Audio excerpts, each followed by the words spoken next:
संविधान के इस बाइलाज के हिसाब से चलेगा। उसी क्रम में मैं 73 लोकसभा का प्रत्याशी होने के नाते, समाज विकास क्रांति पार्टी का राष्ट्रीय अध्यक्ष होने के नाते मैं चुनाव लड़ रहा हूं। 25 तारीख को हमारा चुनाव ख़त्म हो जाएगा, यानी पोलिंग होगी 25 तारीख को।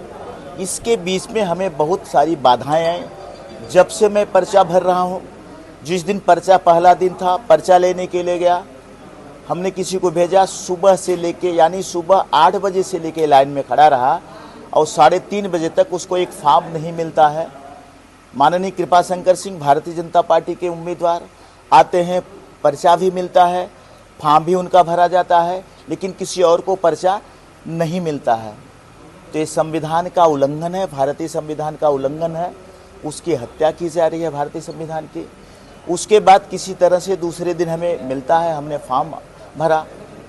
उसके पहले भी हमने एक बार जब राष्ट्रीय अध्यक्ष बने तो यहाँ पे आए थे, तो भी 10 मिनट का भाषण लेट होने के कारण मेरे ऊपर आचार संहिता का उल्लंघन का आरोप लगता है, केसें दर्ज की जाती हैं और हमें अरेस्ट किया जाता है, फिर जमानत से रिहा किया जाता है। लेकिन भारतीय जनता पार्टी खुलेआम घूम रही है। भारतीय जनता पार्टी के आगे पीछे 10 गनर चल रहे हैं, 15 गनर चल रहे हैं। हमें बड़ी मुश्किल से कल एक गनर मुहैया करवाया गया। हमें कलेक्ट्रेट में जाके अपनी बातों को रखना पड़ा, अपने कार्यकर्ताओं के साथ रखना पड़ा। हमें भीख मांगने की ज़रूरत पड़ रही है। हमें आचार संहिता का उल्लंघन करने की धमकी दी जा रही है और हमें चुनाव से रोकने के लिए कहा जा रहा है।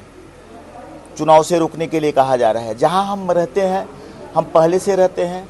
उनका भारतीय जनता पार्टी का ऑफिस कहीं और, हमारा पार्टी यहाँ पे है, पार्टी ऑफिस यहाँ पे है, उनका भी कार्यालय कहीं और। मेरे कारण वो पूरे होटल को कार्यालय बना देते हैं कि यहाँ से हम भग जाएं, यानी हमें भगाने का काम किया जा रहा है। भारतीय जनता पार्टी की तरफ से हुटिंग होती है। जब मैं लिफ्ट से उतर रहा था, भारतीय जनता पार्टी का एक कार्यकर्ता परसों के दिन कहता है कि भैया आप मेरे साथ आ जाओ, ये कमल का ये स्कार्फ हमको मेरे गले में डालने की कोशिश कर रहा है। ये भारतीय संविधान कहता है। अब बताओ, फिर उसके बाद मैं जब कलेक्टिव में जाके इस बात को कहता हूँ तो मुझे एक गनर मिलता है। तो यानी हमें पूरी ज़बरदस्ती किया जाता है, मेरे साथ मुझे दबाया जा रहा है। और कल का वाक़या ऐसा हो गया कि आपने देखा होगा कि मैं बाकायदे, मेरा परमिशन है शाहगंज के लिए, वहाँ के लिए, मुगरा बासापुर के लिए परमिशन था। मैं रैली की तैयारी में था, जहाँ से परमिशन था, ठीक है। मुझे नहीं पता था ये रूट पीएमओ के लिए है, ये रूट प्रधानमंत्री जी किस रूट से आएंगे, वो किसी और रूट से आ रहे थे। तो मेरा ऑफिस है, परमिशन के साथ ऑफिस है।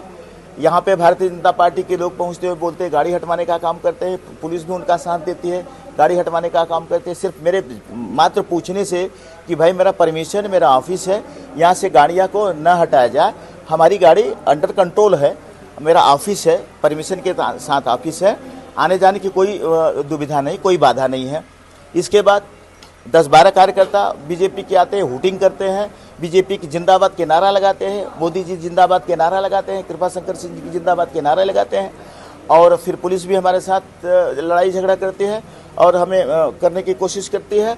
और फिर मुझे पूरी तरह से घसीट के गाड़ी में बिठाया जाता है।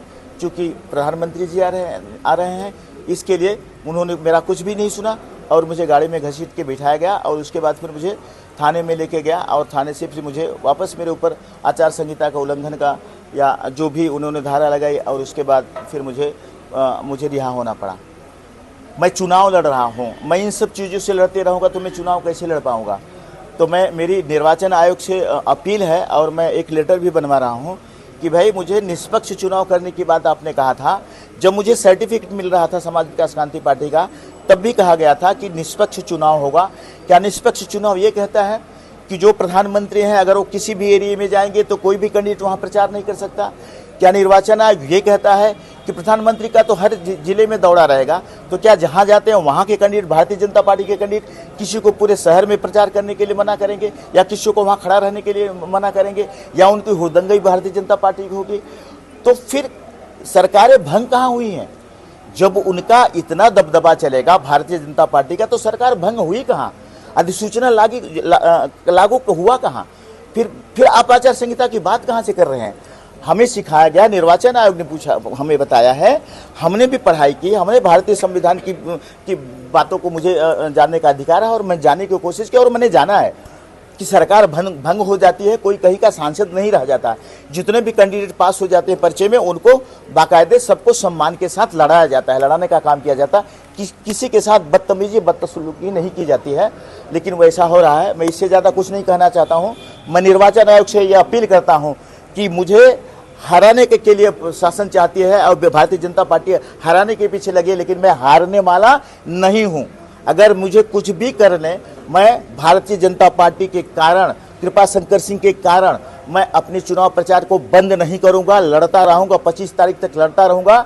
और यहाँ का किसान, 73 लोकसभा का सारा किसान और सारी जनता, 75% से ज़्यादा जनता हमें सपोर्ट कर रही है, हमें जिताने का काम कर रही है। इनकी आतंकबाजी, इनकी जो गुंडई है, उनकी जो गुंडागर्दी है भारतीय जनता पार्टी की, कृपाशंकर सिंह के, सबको ध्यान में है। जनता इसका 25 तारीख को बाखूबी जवाब देगी।